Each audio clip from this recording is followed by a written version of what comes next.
Sahabat setia Gowori yang dikasih Tuhan, Shalom. Hari ini adalah Kamis 22 Agustus 2024. Peringatan wajib Santa Perawan Maria Ratu. Wah, ini banyak nih gereja yang pesta nama ya.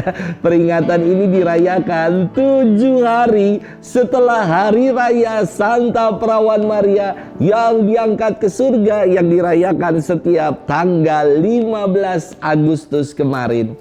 Saya bermenung ya, ini perutusan yang saya jalani. Waktu saya menjadi imam pertama kali, saya diutus di paroki, nama gerejanya Gereja Maria Menerima Kabar Sukacita. Lalu kemudian saya ditugaskan pertama kali di Jakarta di Gereja San Mare, Santa Maria Regina. Kini saya ditugaskan di paroki Pik di Gereja Regina Coeli. Ketiga-tiganya tempat tugas saya nggak jauh-jauh dari Maria. Dan rasanya hidup saya juga nggak jauh-jauh dari Regina. Kemarin Santa Maria Regina, sekarang Regina Coeli.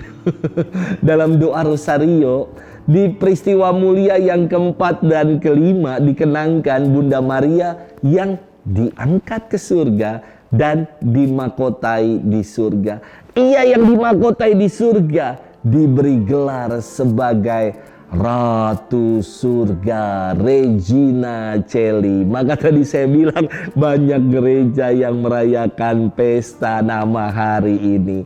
Peringatan hari ini semakin memperjelas relasi mendalam antara Yesus dan Bunda Maria.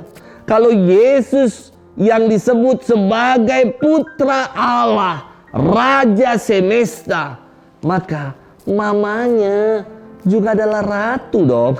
Yesus kan raja di surga, maka mamanya Bunda Maria pun menjadi ratu surga, diberi gelar sebagai ratu surga. Gelar keratuan Bunda Maria yang kita rayakan hari ini bukan menunjuk gelar politis dalam kekuasaan kerajaan di dunia, bukan. Keratuan Bunda Maria ditegaskan dalam Konsili Vatikan kedua begini, bagus sekali dalam Lumen Gentium 59. Bunda Maria telah ditinggikan oleh Tuhan sebagai Ratu alam semesta supaya secara lebih penuh menyerupai putranya. Maria menjadi ratu karena ia tidak pernah ragu menjawab ya pada kehendak Allah. Kita bersama-sama merenungkan firman Tuhan hari ini yang diambil dari Injil Matius 22 ayat 1 sampai dengan 14. Mari kita siapkan hati kita.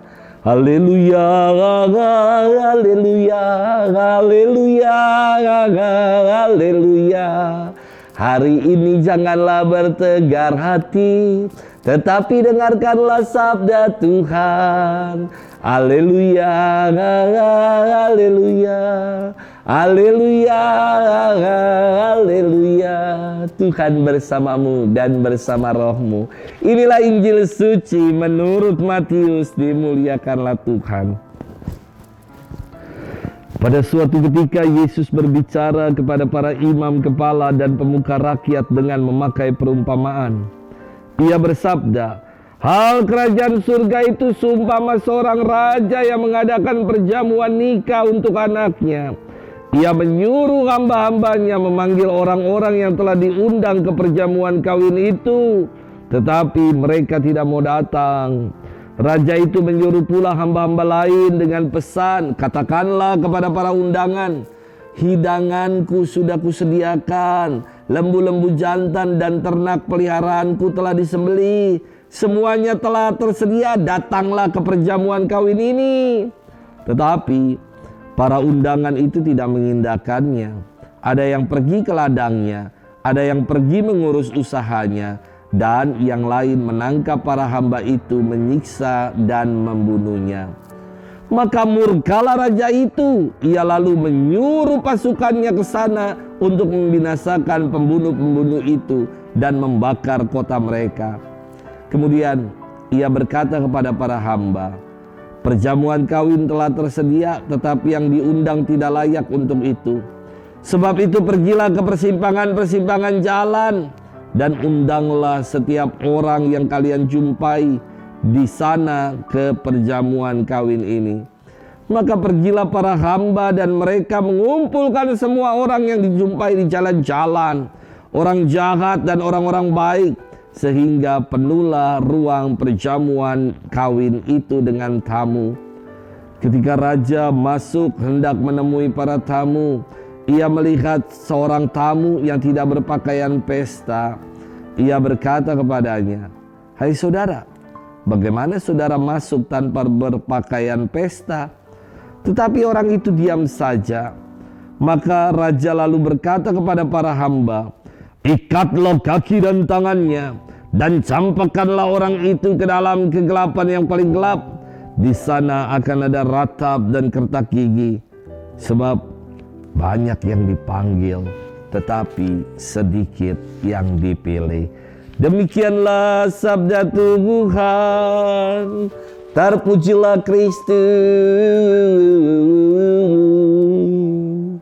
Sahabat setia Glory yang dikasihi Tuhan, shalom. Saya kadang nggak habis pikir, heran ketika menyaksikan umat yang datang ke gereja, tetapi saltum bikin orang salah fokus karena saltum, salah kostum ya. Ini kan ke gereja loh, hendak bersyukur dan merayakan Ekaristi sebagai puncak perayaan iman, sebagai pesta loh. Lo kok datang ke gereja kayak mau ke pantai dengan sandal jepitan, dengan hot pants dan hot yang lainnya. Kepedesan kali. Ini mau berenang atau mau mengenangkan kebaikan Tuhan dalam Ekaristi? Sahabat setia Glory yang dikasihi Tuhan, sudah umum saya kira dan biasa bahwasanya kita diundang dalam acara pesta perkawinan. Bahkan sejak dari zaman Yesus, mensyukuri pesta perkawinan dengan mengundang orang-orang udah dibuat. Maka hari ini dalam firman juga sebuah hal yang lumrah ketika Yesus mengemukakan perumpamaan kerajaan surga itu seperti perjamuan kawin yang diadakan raja untuk anaknya. Semua udah disediakan loh. Hidangan sudah disediakan. Lembu-lembu hewan peliharaan sudah disembelih. Undangan udah disebar juga. Namun yang diundang untuk mengalami sukacita bersama dengan sang raja malah tidak datang dengan berbagai macam alasan. Inilah gambaran kita yang kadang kita enggan dan tidak mengindahkan undangan Tuhan. Kita melupakan undangan Tuhan dengan alasan aku terlalu sibuklah dengan ini dan itu, dengan kepentingan aku masih harus kerja, aku masih butuh waktu untuk ini dan itu, belum untuk me time-ku, hobi-hobiku, kepentingan-kepentinganku dan seterusnya. Tuhan kita cari kalau ada waktu luang, dan bukannya kita memberi waktu atau meluangkan waktu kita untuk Tuhan. Selanjutnya ada pula yang datang namun salah berpakaian, salah kostum. Ini kan pesta loh. Namun yang datang ini dalam firman Tuhan tidak berpakaian pesta.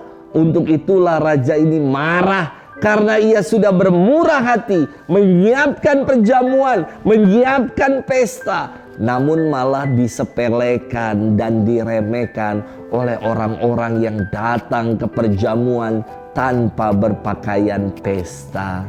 Sahabat setia Glory yang dikasihi Tuhan, undangan Tuhan menuntut kehadiran dan kedatangan kita. Jangan lagi menolak dan tidak mengindahkan undangan Tuhan ini. Mari kita datang dengan memakai pakaian yang pantas, pakaian yang pas. Ekaristi adalah undangan perjamuan Tuhan untuk kita bersyukur atas segala yang telah Tuhan anugerahkan dalam hidup kita. Ayo kita datang dan jangan lagi salah kostum, karena ini pesta iman, bukan party hore-horean. Selamat bermenung. Tuhan memberkati kita selalu dalam nama Bapa dan Putra dan Roh Kudus. Amin.